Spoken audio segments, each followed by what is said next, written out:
Yo creo que estamos ante el último gran mercado alcista del Bitcoin, que puede llevar a los precios hasta los 100.000, 150.000 o una cantidad similar, pero después vendrán segundas y terceras oleadas. El 23 de mayo de 2024, la Comisión de Bolsa y Valores de Estados Unidos por fin ha aprobado el ETF sobre Ethereum. Es una aprobación que ha sido ciertamente inesperada porque pensábamos que iba a llegar más tarde de lo que ha llegado. Al final, había también una conversación sobre tratar a Ethereum como una security, como un valor, en lugar de como una divisa o como un commodity, y eso se pensaba que iba a retrasar esta aprobación. Aún los ETFs no están cotizando en el mercado porque todavía es necesario que el regulador americano, que la SEC, haga unos trabajos adicionales para el registro y para el reglamento regulador, pero lo más probable es que en las próximas semanas y meses tengamos ya por fin estos ETFs cotizando en el mercado.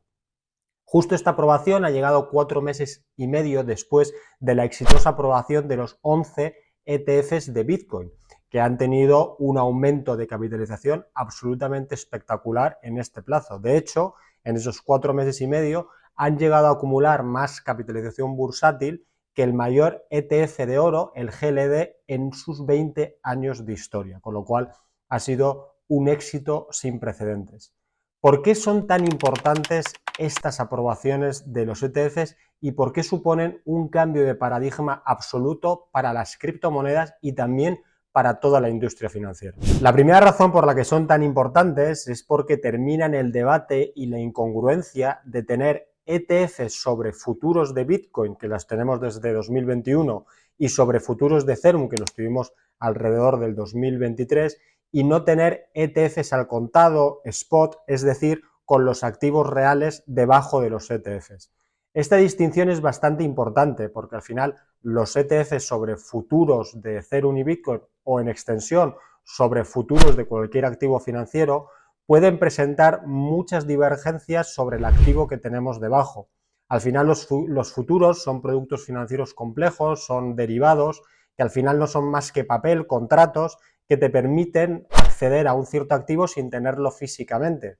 En función de la demanda y oferta de estos contratos financieros y de la volatilidad que haya en el mercado, de la variabilidad de dichos activos, el precio de estos ETFs sobre futuros puede diverger enormemente respecto al precio real del bien. De hecho, es lo que hemos visto en los últimos años. Estos ETFs sobre futuros de Bitcoin o sobre futuros de Ethereum, en algunos momentos estaban cotizando con cierta prima o cierto descuento sobre lo que hacían realmente el Bitcoin y Ethereum.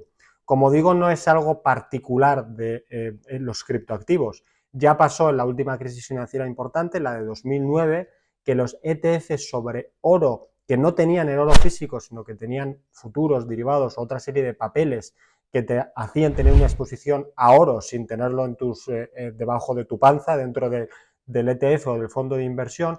Cuando se produjo la crisis y hubo muchos inversores que realmente quisieron rescatar el oro de manera real, tuvieron problemas para poder satisfacer esas demandas y de hecho algunos de esos fondos quebraron. Además, tiene bastante poco sentido que un regulador te haya aprobado un producto complejo como es un ETF que cotiza sobre derivados y no te haya aprobado el ETF que cotiza con el activo real dentro de su panza, que es mucho más sencillo de entender y es mucho más sencillo de operar. Estas aprobaciones ponen punto y final a dicha incongruencia. La segunda razón, que también es muy importante, es que pone fin también al debate sobre si los reguladores, en este caso el regulador americano, está a favor o no de las criptomonedas y va a intentar bloquearlas, eliminarlas. En los últimos años, yo diría casi que en la última década, ha habido muchísimos rumores, muchísimos analistas, muchos informes que de hecho apuntaban a esa posibilidad, en la que los gobiernos y los bancos centrales, ante la amenaza de una moneda digital que pudiera quitarles su monopolio, que pudiera quitarles la preponderancia de las monedas que conocemos, las monedas fiat, el dólar, el euro, el yen, la libra esterlina, etcétera, pues ante esa amenaza de que se le fueran sus clientes, tuvieran el incentivo y el interés de tratar de impedirlas y de bloquearlas. Digo tratar porque ya en otros países ha habido muchos intentos. China, por ejemplo, lo ha intentado en unas 4, 5 o 6 ocasiones sin éxito. Es un fracaso cuando tú prohíbes por ley una cosa y esa cosa sigue funcionando y sigue siendo demandada, mucho más si lo haces en 4, 5 o 6 ocasiones. Estos ETFs sobre Bitcoin y Ethereum de facto implica que se está regulando ETF y Ethereum y por tanto se está aceptando, porque nadie va a regular algo que posteriormente lo quiera prohibir. De alguna manera podemos decir que se acaba este debate. Ya teníamos algunas intuiciones al respecto de que por aquí iban a ir las cosas, porque desde hace muchos años también ha habido bastante legislación y bastantes movimientos a favor de las CBDCs, las Central Bank Digital Currencies, es decir, las monedas digitales de los bancos centrales. Hay movimientos legislativos en este sentido, tanto en Europa como en Japón. En Estados Unidos se ha parado ciertamente, que es curioso que se esté aprobando Ethereum y Bitcoin a nivel de producto de inversión y en cambio se está parando a nivel de moneda por temas de confidencialidad y de privacidad, pero digamos que en el resto del mundo ya está muy avanzado y de alguna manera pensamos que van a salir en los próximos años. Al final estas CBDCs no son más que monedas fiat, monedas de uso corriente disfrazadas de criptomonedas. Ya saben ustedes el refrán que dice que si no puedes con tu enemigo, únete a él, y yo creo que los bancos centrales se han dado cuenta de esto y han tratado de jugar al mismo juego que las monedas digitales, siendo algo completamente diferente. Al final, las criptomonedas son activos descentralizados y las CBDCs siguen siendo activos centralizados, pero de alguna manera al carro de la innovación. Por último, la razón es que estos ETFs, sobre todo el ETF de Ethereum, abre la puerta a la verdadera revolución que ya la estamos viviendo, pero que todavía está por venir en un grado mayor. Me refiero a la tokenización de los activos financieros y sobre todo a la tokenización de los activos reales, la tokenización de todas las cosas. Podemos decir que la aprobación del ETF de Bitcoin era el movimiento sencillo inicial y lo fácil. Al final Bitcoin no deja de ser, entre comillas, como una especie de oro digital o un oro 2.0, trata de resolver los problemas que trajo el eliminar el patrón oro de las reservas de la emisión de las monedas tradicionales y, por tanto, eliminar el freno que tienen los bancos centrales a la hora de envilecer sus monedas y de endeudarnos a todos masivamente y generar la inflación que han estado creando en las últimas décadas, y por eso nace el Bitcoin como una alternativa descentralizada, pero también incontrolable. Nadie puede controlar la oferta de Bitcoin, que está totalmente diseñada en origen por el algoritmo y resuelve todos esos problemas. Ethereum es un paso adicional. Ethereum no quiere ser una criptomoneda, no quiere ser una divisa, no quiere ser un refugio de valor, no quiere ser un medio de transacción. Puede servir para todos estos fines, pero realmente ese no es su leitmotiv, no es la razón por la que ha sido creado. Ethereum es una plataforma de blockchain que sirve precisamente como plataforma para que otras personas, unos terceros, creen sus negocios digitales utilizando la plataforma de blockchain de Ethereum. Yo siempre pongo el ejemplo que esto es muy similar a las aplicaciones que tenemos en nuestros teléfonos móviles o nuestras iPads. Dependiendo del teléfono que estés utilizando, tendrás una versión de Android, una versión de iOS de Apple, y a través de ellas eres capaz de acceder a aplicaciones de finanzas, a las aplicaciones que te dan acceso a periódicos, a videojuegos, a tu correo electrónico, a las redes sociales y a un largo etcétera. Ethereum es exactamente lo mismo. Es una plataforma en base a tecnología blockchain que permite a terceros desarrollar una gran variedad de negocios. También te permite la tokenización, como estamos hablando, que es algo que ya hemos visto, que ya estamos viviendo a través de las stablecoins. Las stablecoins no son más que criptomonedas que su única razón de ser es imitar o valer exactamente lo mismo que una moneda fiat. Por ejemplo, el USDT vale exactamente $1. Esto lo que permite es que a los inversores en criptos que no quieran salir otra vez a las monedas tradicionales, pero que quieran salir de algunas inversiones o que quieran hacer transacciones reales en el mundo comercial, lo puedan hacer siempre sobre las raíles criptos. ¿Por qué esto es una ventaja para ellos? Bueno, es una ventaja porque las criptos cotizan 24/7, los 365 días del año, son infinitamente más rápidas que cualquier medio tradicional, mucho más seguras y mucho más eficientes. De hecho, se estima o está estimado por PricewaterhouseCoopers que si los bancos aplicaran las tecnologías blockchain serían capaces de reducir los costes marginales que tienen en más de un 50%. Solo es una cuestión de tiempo de que los intermediarios financieros desaparezcan cuando todo el mundo se dé cuenta de la superioridad de los tokens sobre los medios y activos tradicionales de intercambio. Eso es una cuestión de tiempo. Pero lo que nos queda, como digo, es aplicarlo eso a la tokenización de activos financieros y de activos reales. A través de las stablecoins ya hay una gran cantidad de bonos del Tesoro americanos, incluso de acciones, de bonos de empresas privadas, que están cotizando a través de estas stablecoins. Y también hemos visto algunos movimientos en cuanto a bienes inmuebles y otro tipo de bienes reales que también están siendo tokenizados a través de contratos inteligentes. Pensemos que la inmensa mayoría del patrimonio, de la riqueza de las personas, de las familias y de las corporaciones están atadas a activos reales. Solamente en bienes inmuebles hay aproximadamente 260 trillones de dólares de valoración. Con lo que si esta aprobación de los ETFs de Ethereum abre el campo a mayor regulación sobre los criptoactivos, las criptomonedas y sobre todo sobre las plataformas de blockchain, es una cuestión de tiempo que los inversores, los dueños de las empresas, los intermediarios financieros se den cuenta de la superioridad de esta nueva tecnología y empiece todo a ir a través de los raíles de los criptoactivos, de la tokenización de todas las cosas que ya estamos en ella y que sin duda vamos a oír mucho más en los próximos meses y años.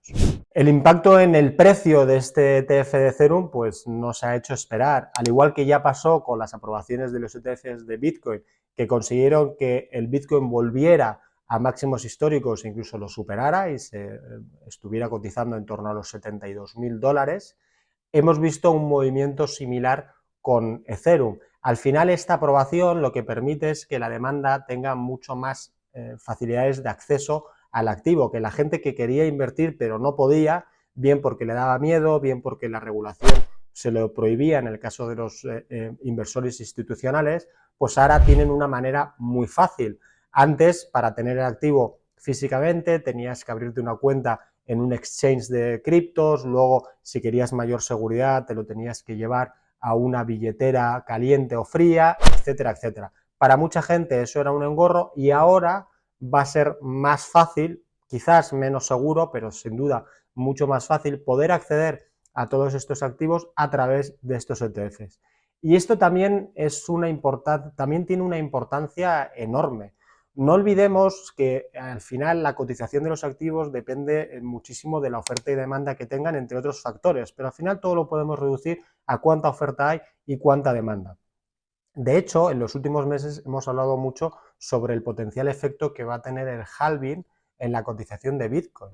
El halving es el proceso por el que el Bitcoin, según su diseño de origen, según lo que está dictaminado en su algoritmo, reduce las recompensas a los mineros de Bitcoin cada 4 años. Es decir, cada 4 años lo que recibe un minero de Bitcoin se reduce la mitad, recibe el 50% de lo que recibía antes por minar un nuevo Bitcoin. Eso se hace para controlar la oferta y ha tenido un impacto muy positivo en el precio de Bitcoin de manera histórica. Al final, si tú tienes la misma demanda y la oferta se reduce, la única manera de ajuste posible es a través del precio.